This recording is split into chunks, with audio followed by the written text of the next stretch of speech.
I would like to get back home because the opposition is now preparing for the 1984 elections. And I'd like to contribute my efforts and my assistance to the opposition, having been the Secretary General of the major opposition party in my country.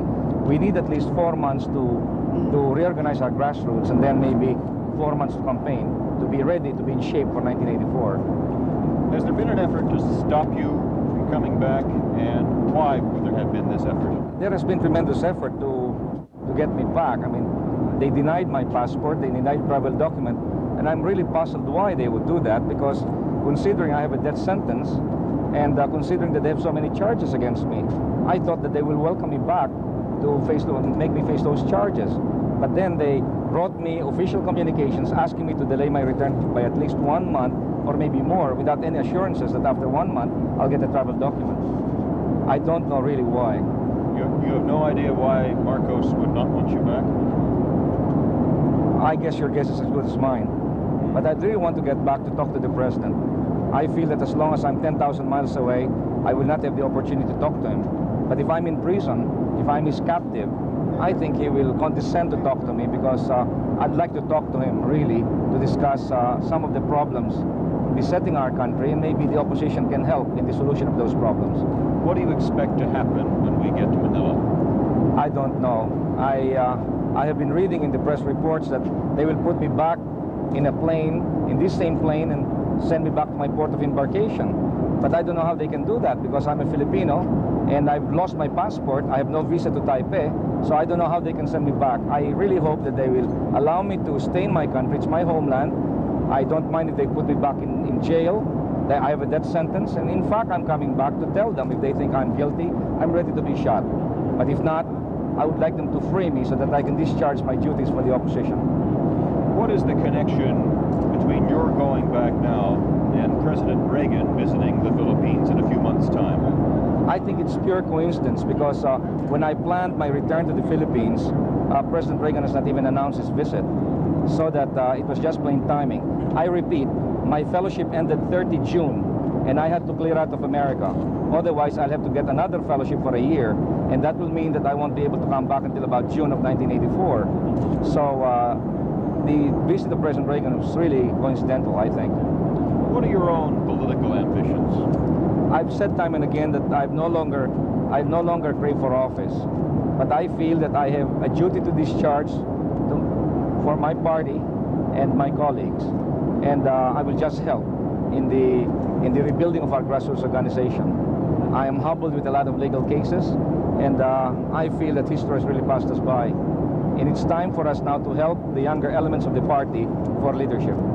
Can you be effective in organizing the political situation in the Philippines if you're behind bars? Yes, it will be very limited, but better than none.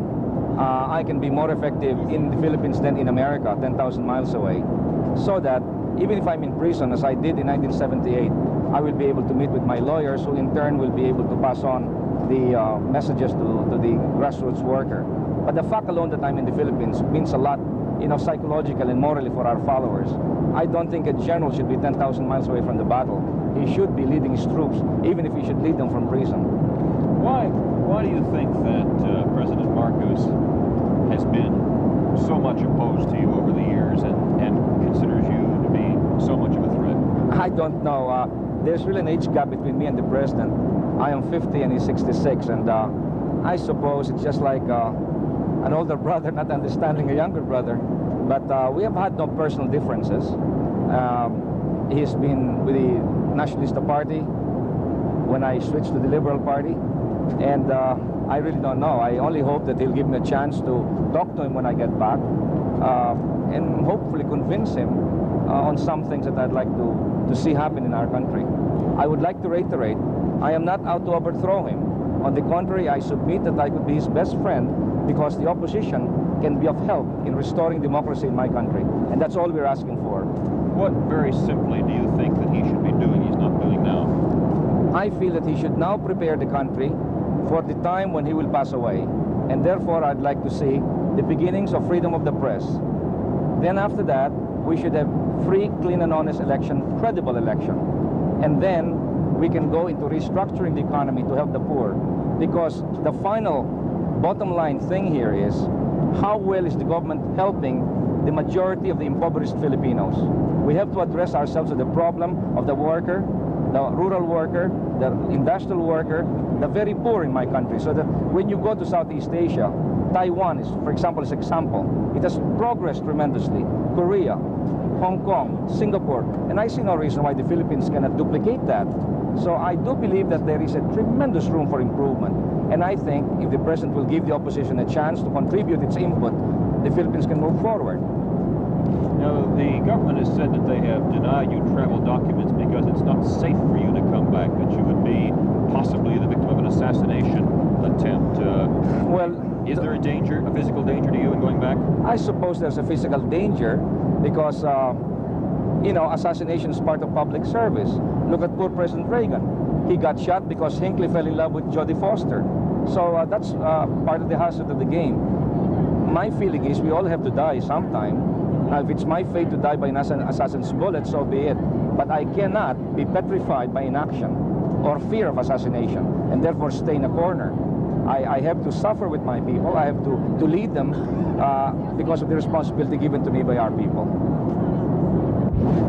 I think I'll get arrested immediately.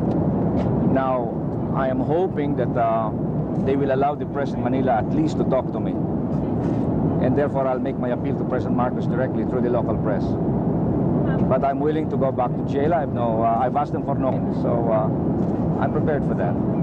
You're prepared to stay in jail then for his... Oh yeah, it's what they want. I mean, I can go two ways. I can go on an armed struggle, which I think is futile, or I can go to jail and continue my crusade from jail.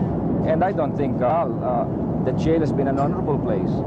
So there's nothing to be ashamed of. It's an inconvenience, but it's something that I've lived with for 8 years. I've been very supportive and very sympathetic. So those 3 good years are the best years of my, 12 years or 17 years. Karamanlis was out for 9 years. De Gaulle was out of France for some length of time. Khomeini was out for 18 years. I really don't know. But thanks to Mr. Marcos and his press, it's a negative press, of course, but they kept me alive. I mean, you know, they always headline me as being mastermind of this and that. So I think, by and large, In terms of the people that might be meeting the barricades and security are on. Is it? Yeah, Nobody but I think the very fact alone that we can land is victory enough. Everything after that's bonus. I mean, whether they put me back in a plane and ship me out or bring me to prison, I have promised to return. I have returned against all odds. So that's good enough for me.